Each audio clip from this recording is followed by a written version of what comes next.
Welcome to Rizvi's e-learning channel. तो class आज हम लोग एक छोटा सा ये आपका टॉपिक है, इसको थोड़ा सा डिस्कस कर लेते हैं। फिर उसके बाद जो है हम लोग थर्ड यूनिट का एनोमलीज देखेंगे। तो ये है एंटिटी इंटीग्रिटी कंस्ट्रेंट्स। अब ये क्या कहता है? It states that no primary की कैन बी नल। मतलब आपने पीछे की क्लास में देखा होगा, प्रीवियस यूनिट्स में देखा होगा, हमने कुछ कीज बताई थी, प्राइमरी की, सेकेंडरी की। तो उस की पर ये बताने की कोशिश कर रहे हैं कि प्राइमरी की नल नहीं होगा। जब अभी हम नॉर्मल फॉर्म्स पढ़ेंगे तो उसमें थोड़ा सा ये कीज आएंगी, first normal form, second normal form. फिर ये जब नॉर्मल फॉर्म्स हम लोग देखेंगे तो उसमें कीज आएंगी। इसलिए इस टॉपिक को हमने थोड़ा सा समझाने के लिए वो किया है। तो पहले तो कह रहे हैं कि प्राइमरी की नल नहीं होगी, फिर कहते हैं कि क्यों नल नहीं होगी। This is because the primary की वैल्यू इज यूज्ड। मतलब प्राइमरी की जो वैल्यू है वो यूज की जाएगी किस लिए? Identify individual tuple. Individual tuple को आइडेंटिफाई करने के लिए किसी रिलेशन में, इन अ रिलेशन, ठीक है। Having null values in primary key implies, मतलब अगर नल वैल्यू आ जाती है तो उसका क्या मतलब है? That we can not identify. मतलब अगर प्राइमरी की वैल्यू नल आ जाती है, ठीक है, इसका ये मतलब हो गया we can not identify the tuple in a relation. मतलब कि उस टपल को हम रिलेशन में आइडेंटिफाई नहीं कर पाएंगे। तो हम समझते हैं कि ये छोटा सा पॉइंट आपको समझ में आया होगा। चलिए अब इसके बाद हम लोग थोड़ा एनोमलीज देख लेते हैं।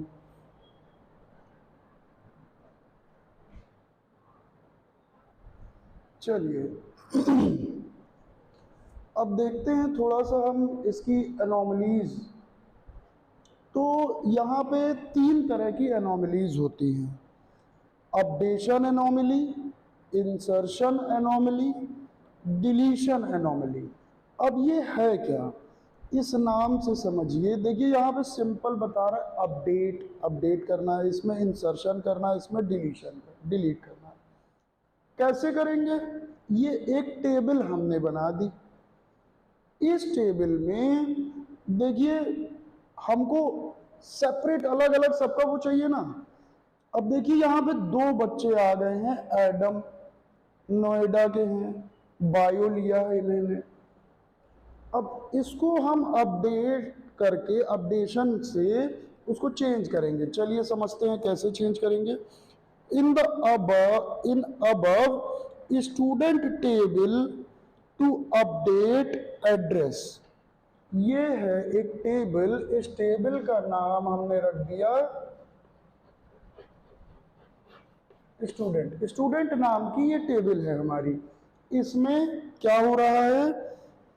To update address of the student who occurs twice और मोर।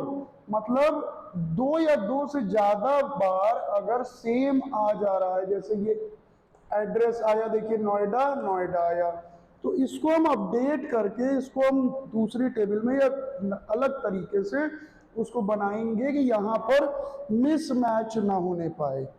क्योंकि एक नाम के बहुत से लोग हो सकते हैं एक शहर में। मान लीजिए हम हैं या आप हैं, आपने, आप ही के नाम का कोई दूसरा है, वो सेम सब्जेक्ट इंजीनियरिंग में ही, इंजीनियरिंग ही पढ़ रहा है और सेम शहर का है, नाम भी संयोग से सेम है, तो फिर क्या करेंगे? तो उसको अपडेट करेंगे ना।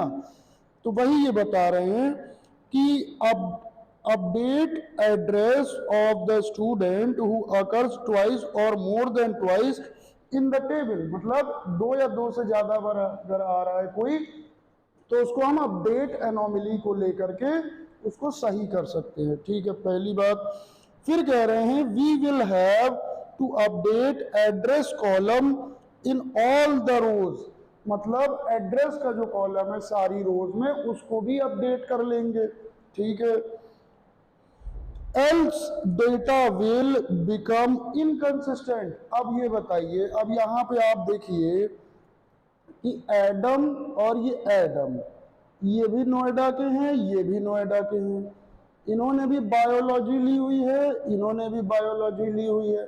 तो इसमें भाई बच्चे तो अलग अलग हैं, लेकिन अगर उसमें हम अपडेट नहीं करेंगे उनके एड्रेस में, मान लीजिए एड्रेस इनका 2/3 है, इनका 3/2 है, ठीक है, तो इसको कुछ एक अलग चीज अपडेट कर देंगे कि यहां पर हम टेबल हमारी इनकंसिस्टेंट ना होने पाए, प्रॉपरली सारी चीजें पहचान में आ जाएं, इसलिए।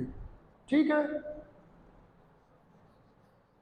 अब हम देखते हैं कि सॉरी, अब हम देखते हैं कि इंसर्शन एनोमली का क्या काम है। देखिए नाम के हिसाब से समझिएगा थोड़ा सा।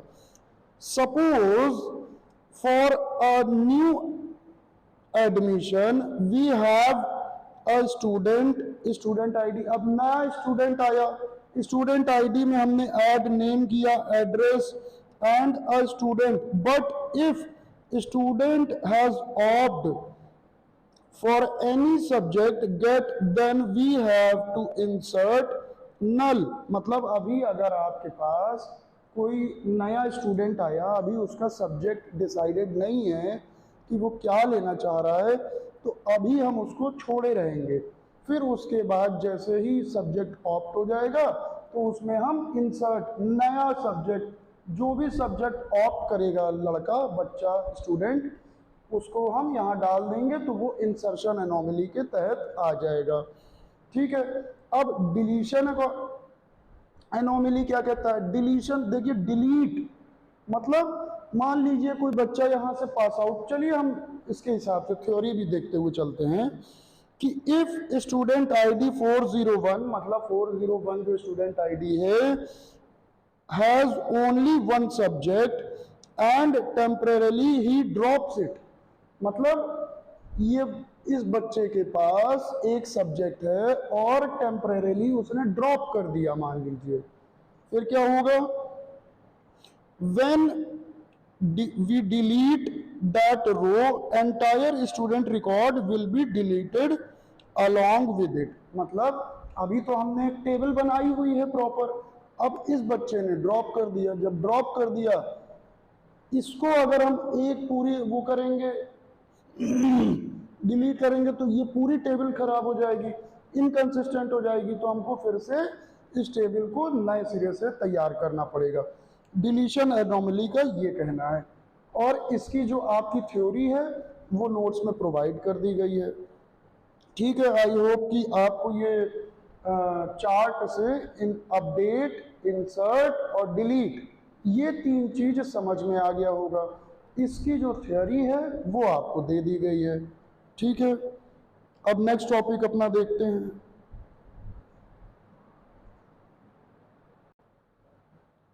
चलिए, तो सारे नॉर्मल फॉर्म्स अब आएंगे आगे, first normal form, second, third, फिर उसके बाद BCNF। ठीक है, तो उसके पहले हम समझ लेते हैं कि नॉर्मल फॉर्म्स होता क्या है, आखिर क्या है, इसको क्यों किया जाता है नॉर्मलाइजेशन, और वजह क्या है। तो ये सारी चीज हम देख लेते हैं कि क्यों है।